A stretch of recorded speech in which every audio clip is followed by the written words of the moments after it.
Estamos de volta. Hoje estou aqui conversando com o professor Ivani dos Santos, que é um ativista pelos direitos humanos. A gente estava conversando no bloco anterior sobre o levantamento que você fez em 1988, denunciando o extermínio de crianças e adolescentes.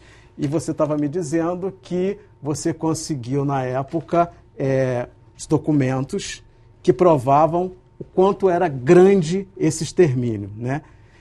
Eu te pergunto, esse trabalho, quais as consequências que esse teu trabalho teve para essa questão na época? Primeiro eu tive que ir a Genebra, depois para apresentar o trabalho, levamos uma exposição chamada Brasil Abandonado pelo Brasil, e tinha justamente um vídeo que nós fizemos falando sobre denunciando essa situação no Brasil.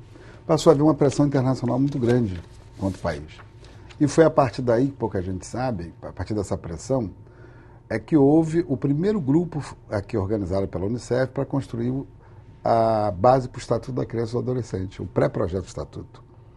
Justamente participou a Associação dos Alunos da FUNABEM, o Movimento de Defesa do Menor de São Paulo, o Movimento Nacional do Menino de Rua e a Pastoral do Menor.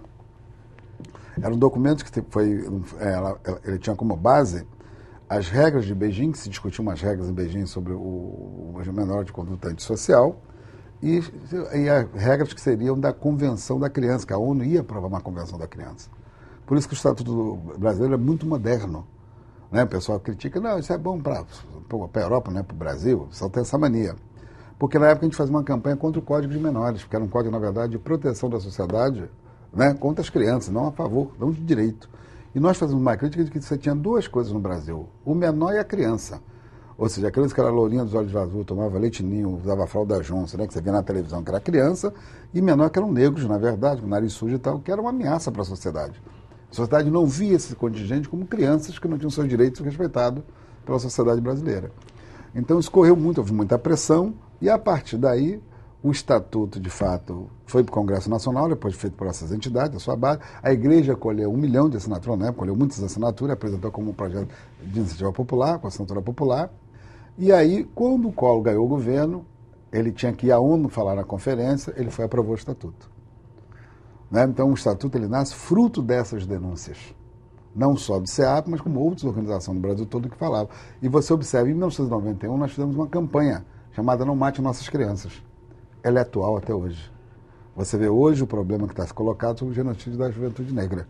Pois é, eu quero tocar num assunto, o seguinte, que você falou, inclusive, aí, da crítica que as pessoas têm aos direitos humanos, ao Estatuto da Criança e Adolescente, né? Ouve-se muito dizer que quem trabalha com direitos humanos está defendendo bandido. Eu tenho a sensação que, atualmente, esse sentimento, né, da população de ser conivente com práticas de desrespeito aos direitos humanos, parece que isso tem aumentado. Eu queria saber se você também tem essa sensação, se você percebe isso. Bom, você tem que observar duas coisas, né? Esse pensamento de desprezo com os pobres, né, e com os negros, né, isso é muito latente na sociedade brasileira. Muito. Você observa quando há crime que é cometido por jovem de classe média, a sociedade reage de uma forma e os aparelhos de governo agem de uma forma. Nesse segmento, você mesmo de terno, se tirar o terno e botar uma bermuda, você é um suspeito de ser criminoso. Cada cor da sua pele, seu rastafari. Vamos dizer que você fuma maconha, que você é maconheiro, que você é drogado. Então, isso está na subjetividade da sociedade brasileira. Isso foi construído pela eugenia no Brasil.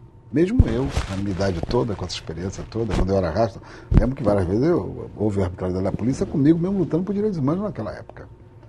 Essa é a primeira coisa. Segundo, esse pensamento conservador sempre existiu. Né? A questão da segurança no Brasil é uma visão patrimonialista, não é uma visão do cidadão. Né? É a visão do patrimônio. Tanto que o grupo extermínio é uma lógica do patrimônio, como hoje a milícia tem a ver com a questão do patrimônio.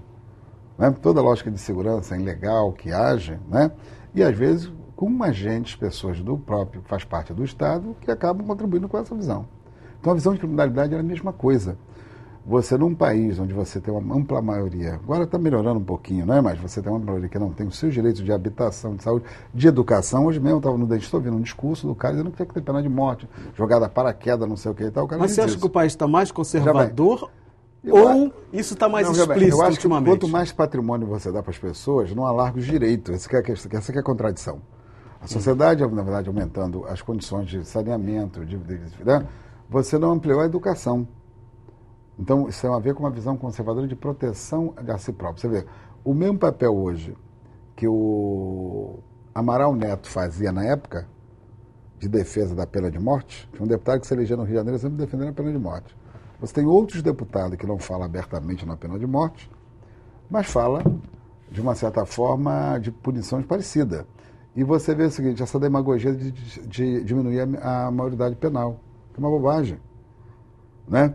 Ou seja, você pede uma coisa como se fosse resolver o problema da criminalidade. Você não resolve, porque criminoso é criminoso.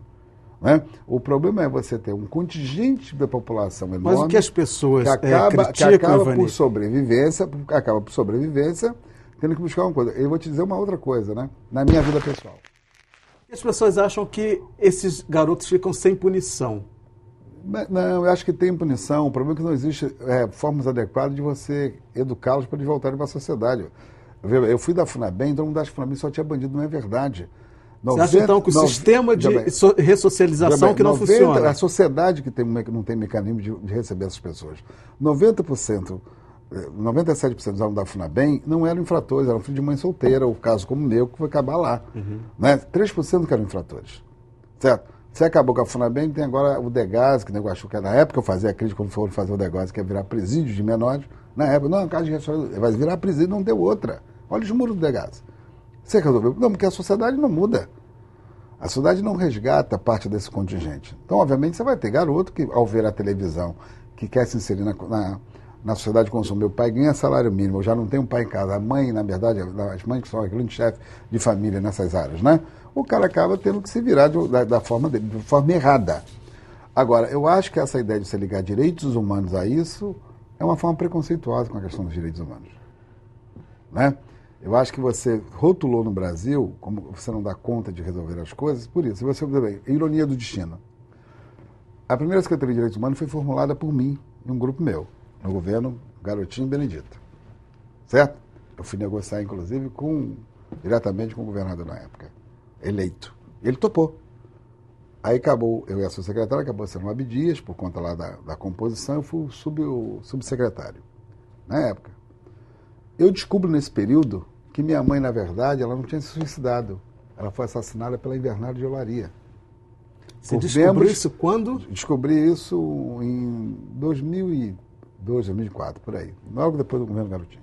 Primeiro ano fazendo uma pesquisa. Não, porque é uma história comprida, que eu posso lhe contar comprida. Mas vou descobrir isso. Como vou descobrir meu pai, o baiano mecânico, vou descobrir em São Paulo. Né? E aí vou descobrir, indo na Praça 11... Né, com uma pessoa até que é do movimento negro, Celso, que na verdade ela foi mandada por elementos que eram da Invernada de Olaria. Eram policiais. Porque elas pressionavam eles para dar conta de mim, porque aí você entende a trama que houve, né, do meu sequestro. Porque ela era uma daquelas que, quando ia presa, criava mau banzé e o pessoal me pegava, e um grupo de meninos, botava na porta da delegacia para poder protestar para soltar as prostitutas. Entendeu? Então você vê uma trama. Certo? E ela vai ser assassinada depois. Nossa, parece então, veja bem o seguinte, trama de filme. Veja bem, então, como eu não posso, né? Como com toda a vida, né? Você vê, a vida te ensina a ser generoso, né? Você não ter rancor. Né? Então, eu sou uma pessoa que eu luto. Você vê, logo depois desse período, a gente vai lutar em defesa das mães de Jacari. Fomos nós que organizamos as mães de Jacari. Eu vou o mundo todo fazer denúncia para a questão do desaparecido de Jacari. Até hoje não apareceram. As mães de Jacari, para quem não se lembra, era um grupo de mães que lutavam, né? São 11 pessoas desaparecidas, 11 filhos desaparecidos. Adolescentes que desapareceram e que sítio. Então, até hoje ninguém sabe o que aconteceu com esses adolescentes. Negros, né? Pobres, né? Pobres. Aí depois a gente vai batalhar justamente na chacina da Candelária. Quem mobiliza a sociedade, quem chama, a primeira reunião, inclusive, é no CEAP, fomos nós. CEAP foi uma instituição que se foi criada logo nesse período, né? Logo depois da chacina, que é o Centro de Articulação. Criado antes. O CEAP já existiu. Sabe que é 10 anos depois da Associação de Ex-Alunos. Um grupo de ex-alunos com pessoas de favela, de movimento negro, e com uma juventude, algumas pessoas que lutaram contra a luta armada. Aí a família Pape, né? CEAP, né? Centro de Articulação de População Marginalizadas. A Ludmila Pape foi importante. O André Pape, que era filho de Irene Pape, mãe da da passeata do ICMil, foram pessoas importantes nesse processo, né? E logo depois vem Vigário. Né? Então, a gente sempre nessas lutas, tanto que nesse período, se você observar, o Afro-Reg ele nasce lá dentro na do chacina CEAP, de Vigário Geral. Ele está dentro do CEAP como jornal Afro-Reg, o Júnior ficava dentro do CEAP. Inclusive, fazia aqueles eventos lá no ISE. Dentro do CEAP, o Júnior, né? Uhum. Aí depois, quando vem a chacina, nós vamos lá fazer a luta, ele vai junto, acompanha com os meninos, aí ele fica lá e nasce o Afro-Reg lá. Assim como o hip hop. Né? O CEAP justamente vai agasalhar o hip hop. O primeiro disco, chamado Tiro Inicial, foi que o MVB, esse pessoal Gabriel participa disso, Gabriel Pensador, todo mundo lá também. Porque o CEAP, se eu esqueci disso, pela minha formação de músico... Ivani, são muitas histórias, mas eu tenho que tocar num assunto que é super importante, que é a intolerância religiosa. Vamos falar sobre isso? Porque, olha, realmente... Seria 2 horas de programa. Mas não dá, né? A gente conversar sobre isso. Então, eu queria te perguntar o seguinte, Ivani, você hoje está aí militando, atuando nessa questão da intolerância religiosa.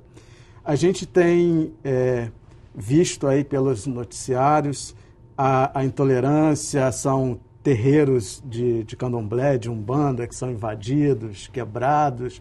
E eu te pergunto, essa intolerância hoje, essa violência sofrida muitas vezes, né, por um grupo de evangélicos fundamentalistas, é óbvio que nem todos os evangélicos pensam dessa forma, mas tem um grupo mais radical. Eu te pergunto, da onde vem esse radicalismo, né, no Brasil, que sempre foi um país, né, onde as pessoas tiveram total liberdade de professar sua religião, que é um país laico? O que está acontecendo? O Brasil deixou de ser laico? Hoje temos bancadas aí religiosas e está cada vez mais tomando corpo essa questão.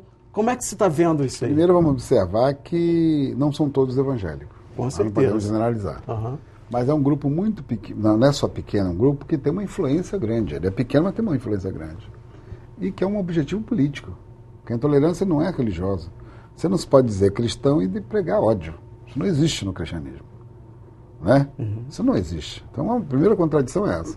E observe que isso está expresso nos projetos políticos que estão aí colocados. Na verdade, esses grupos eles têm outros objetivos que são econômicos e políticos, de poder político, não de poder religioso. Mas aonde as religiões de matriz africana ameaçam aí politicamente? Aí a questão do mercado, porque no fundo é o seguinte, eles cresceram nas áreas populares, onde essas religiões tinham muita expressão. Então quando você demoniza e bate na autoestima dessas pessoas, porque elas têm baixa estima e têm vergonha de ser o que elas são, você tenta arrebanhar para o seu lado. O motivo primeiro é esse. Então você demoniza, você persegue, né?